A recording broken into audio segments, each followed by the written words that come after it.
Yeah. Do you follow any of the politics, like with what's going on with Ukraine and Russia? Do you follow any of that stuff or not really? Yeah, a little bit. What do you think about it? What do you think about what's going on there? What do you think about Zelenskyy, Putin? You know, there's how the world sees it, but then you're in the region, right? You're there. So in America, you know, Putin's a bad guy. Let me tell you this is that. He started the war. Or Zelenskyy, all he wants is money. He's bad. He just keeps taking money. What do you think about what's going on there? Even if he wants to take the money and all that, I don't know. I'm against to kill the people. Always. I'm always gonna vote for the peace. Always. So I don't know. I don't know that deep about who, but something that I know from my history, from my livings, are that the Russians are Putin, let's say, like the politicians that run Russia, because nothing against the people, regular people from Russia. I'm talking about the politicians. They don't give a damn about anyone. Yeah. In Georgia, I was living in 2008. I saw what they were doing to my people. So Russians. Yeah, Got Russians. I don't know. Dangerous people. Interesting. And I think that you can't trust at all in Russians. And I repeat, I'm not talking about the regular people. I'm talking about the politicians. It's crazy. I don't know. Is there where's Khabib and Islam? Where are they from? They're from Dagestan. That's part of they are Russians. Right. They are Russian. And when they start to attack any place in the world, the first people they send to the war is like Russians, Chechens, the people they have you're not gonna see any Russian in a war. You're always gonna see the people they have like call yourself a Russian, but wait for my call because why do you think that is? Because they use them. Of course, they use them. They give them a position, a place, but at some point, I'm gonna ask you to do something for me. That's how it works everywhere in the world. You do something for someone, you want something back. This is how it works. Yeah, it's crazy. I don't know what are your thoughts from here, from the United States? Like, what do you think about what's going on in Ukraine? Well, I mean, you know, when you watch Zelenskyy, at first everybody's like, "Whoa, Putin invaded. What's that all about?" And then as it gets deeper and deeper, and you hear the stories, the money being funneled through, constantly wanting the money to continue, coming up here talking to the president as if America needs to give him more money, disrespecting the U.S. president a little bit on the way he handled himself at the White House. He has lost all credibility with a lot of people in America. Most Americans now don't fully support and trust Zelenskyy. They see Putin as exactly who he is. He's a Russia loyalist, number one. He's an old school guy. But you know what you get with him. Yeah, you but know who I think Putin that is. you can't judge a whole country because of one person. I don't disagree. No, I don't disagree. I think you're right. That goes to Iran. Because we don't like Zelenskyy, we are not supporting the Ukrainians, and we are gonna say that the Russians are not los que invaden. How you say that in English? Que invaden? Invadores. Invadores. Humberto, can you send it to me? I don't know if I'm even saying correctly. Invaders? Invaders. Invaders. They are the invaders. 100% they are the invaders. Right. No, and then... Do you think the opposite, that they are not? I think if in the history is a little bit complicated. When you go back and you read about the fact that U.S. made a promise when Putin went to Clinton, is like, hey, I'd like to join NATO. Would you guys want to entertain the idea? And it's like, yeah, let me call you back. Calls him back 5 minutes, not right now. Putin wanted to join NATO. Why don't you want him to join NATO? Because if they don't join NATO, you need war so you can make more money. So you need a bad guy. So you want to kind of isolate Putin to the side and, you know. Do you really think that if Putin wants to join NATO, he he couldn't do that. Yeah, because they said So no. why he's not a part of NATO? You right think now? they would want him to join Of NATO? course, they don't want it. You think Putin? You think they would want Putin to join NATO? If they want Putin to join NATO, why not? You think NATO wants Putin to join NATO? At this point, I wish that no. I wish that no, because I don't want to have. Listen, the history my family has with Russia. I'm like with the people that runs that country. It's like I don't give a damn about them. You know, I'm all against Putin. Sure, Like, I get that. No, listen. I lived in Iran. We had a war with Saddam Hussein, Iraq, and Jimmy Carter in the U.S. I understand. Like there is emotion here. I grew up with, a Christian family in a country where 99% were Muslims in Iran. I saw what they did to Christians. I have memories of that. I didn't leave at 2 years old or 4 years old. I left at almost 11 years old. So those memories stay. They're in the blood. They don't go away. I have mine as well on experiences. But to me, I think sometimes I sit there and I wonder that they need a bad guy for them to think about it this way. What has been the biggest boxing fight of all time that made the most money? It was Floyd against Pacquiao, yeah. What is the biggest, Rob, can you pull up, what is the biggest boxing pay, actual money, pay of all time?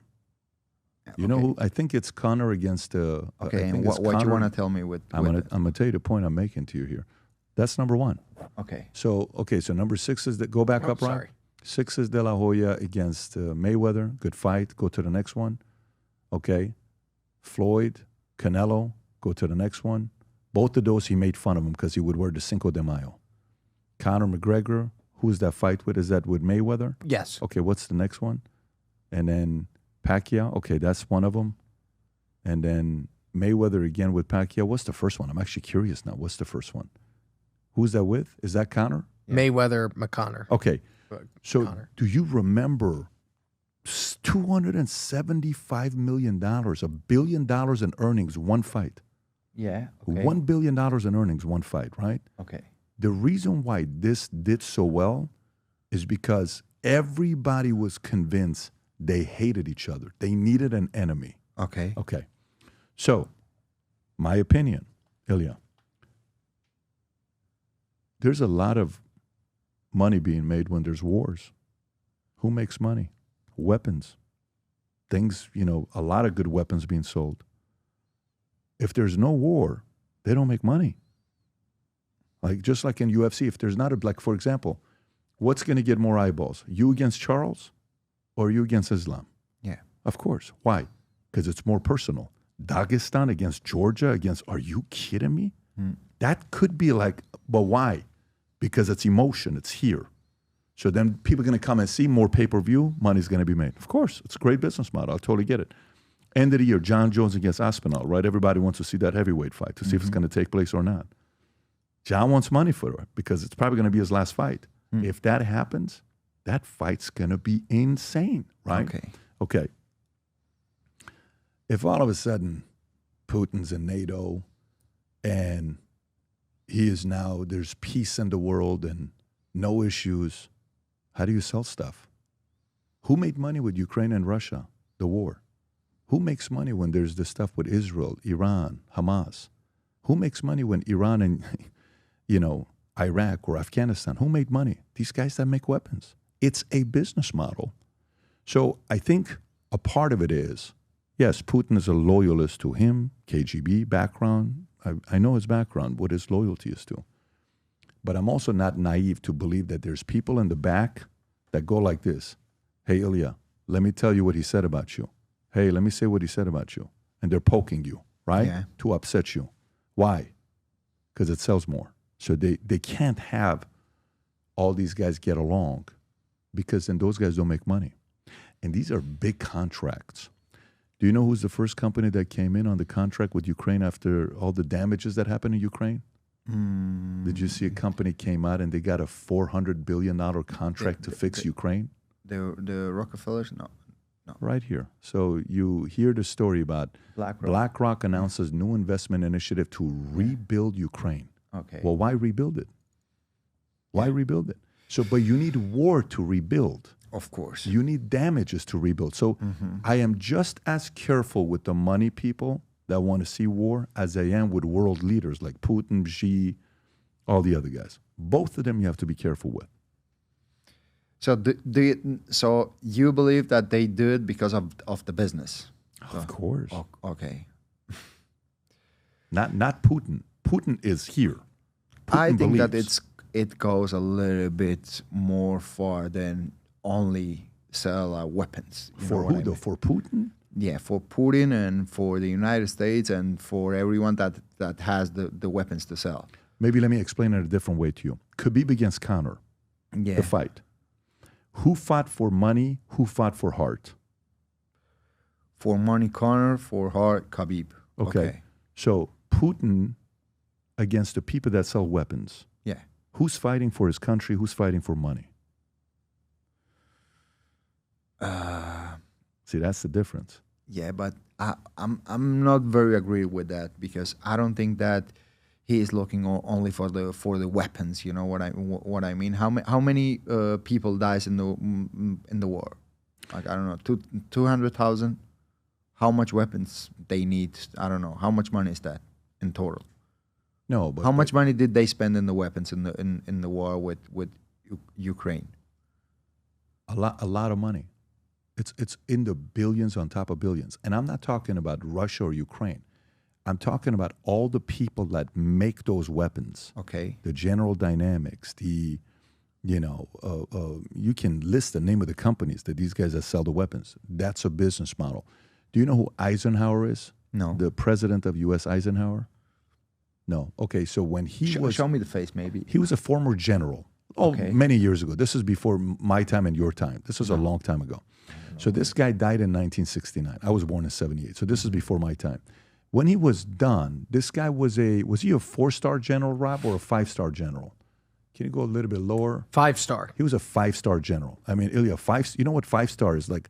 Yeah, I can imagine. We don't have a lot of, I don't know how, type in how many 5-star generals America's had. How many 5-star generals has America had? I think it's a few. Okay, there you go. George C. Marshall, Douglas MacArthur, Eisenhower, Henry H. Arnold, and Omar Bradley. 5 of them, okay? Eisenhower is the only one from the 5 that becomes a president. Okay. When he's done being a president, he's given his last speech. He gives this famous speech that everybody always talks about. And he says, this is the speech right here. Oh, sure. Okay? I'm very curious about this one. Yeah, can you play it, Rob? Now, this conjunction of an immense military establishment and a large arms industry is new in the American experience. Large arms industry. Can pause it there? Like arms, like they're selling weapons. It's a large weapons industry. Keep going. The total influence. Economic, political, even spiritual. There you go. Is felt in every city, every state house, every office of the federal government. We recognize the imperative need for this development. Yet we must not fail to comprehend its grave implications. Our toil, resources, and livelihood are all involved. So is the very structure of our society. In the councils of government, we must guard against the acquisition of unwarranted influence, whether sought or unsought. Go back, Rob. By the acquisition. So this is very important. I want to explain this part to you. Humberto, can you come here and explain this? Unwarranted. Humberto, can you come in here just to explain this part? I think he's going to come here if you can. Can you just translate this part if you could? If you want to give him the mic. So when he's saying it, just translate the key word. So the acquisition of unwarranted influence. La compra de influencias sin límite. Keep playing it. The acquisition of unwarranted influence, whether sought or unsought, by the military-industrial complex. Pause it right there. Por la industria militar. Military-industrial complex. So, meaning, there is these guys that buy influence politically, economically, and spiritually. Military-industrial complex by selling weapons. So be very careful how much influence those guys have, because those guys, imagine on the back end, they make tens of billions of dollars, hundreds of billions of dollars. And they come and they buy politicians. Here's $50,000. Here's $100,000. Here's $300,000. Here's $200,000. Go make this law, or go do this, or go do that. The more wars, the more money they make.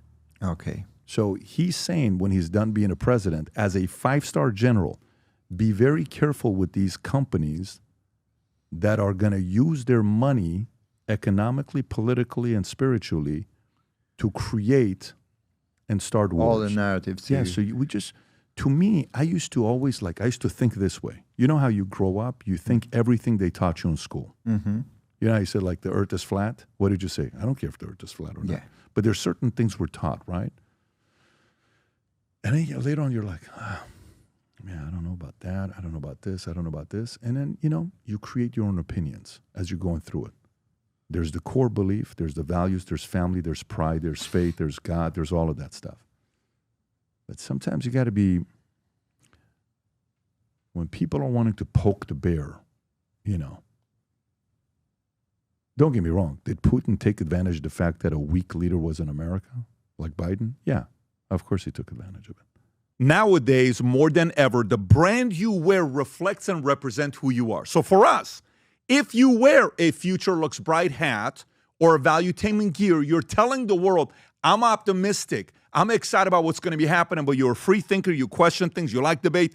And by the way, last year, 120,000 people got a piece of Future Looks Bright gear with Valuetainment. We have so many new things. The cufflinks are here. New Future Looks Bright. This is my favorite, the green one. Just yesterday, somebody placed an order for 100 of these. If you watch the PBD podcast, you got a bunch to choose from. White ones, black ones.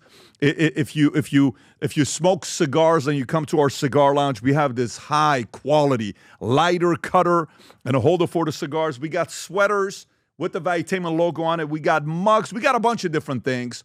But if you believe the future looks bright, if you follow our content and what we represent with Valuetainment, with PBD Podcast, go to vtmerch.com. And by the way, if you order right now, there's going to be a special VT gift inside just for you. So again, go to vtmerch.com, place your order, tell the world that you believe the future looks bright. If you enjoyed this video, you want to watch more videos like this, click here. And if you want to watch the entire podcast, click here.